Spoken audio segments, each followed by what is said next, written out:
In today's tutorial, we'll guide you through the process of resolving the no active device used for your location issue by adjusting your settings in Find My iPhone. Let's dive in. Firstly, ensure that your device is connected to a stable internet connection. Navigate to your device's settings menu.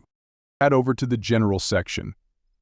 Check for available software updates by selecting Software Update and installing the latest updates if any are available. Return to the Settings menu. Access the VPN and device management settings. Disconnect from any active VPN connections. Return to the main settings menu. Locate the Privacy and Security section. Within Privacy and Security, find the Location Services option and ensure it is toggled on. Navigate to Share My Location within the same menu. Toggle on the Find My iPhone option. Return to the previous menu and toggle off the Share My Location setting.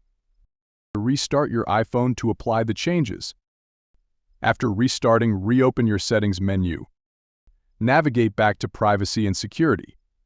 Access the Share My Location option. Enable the feature to allow location sharing. That's it. You've successfully resolved the issue. Thank you for watching. Don't forget to like, subscribe, and stay tuned for more helpful tutorials. See you in the next video.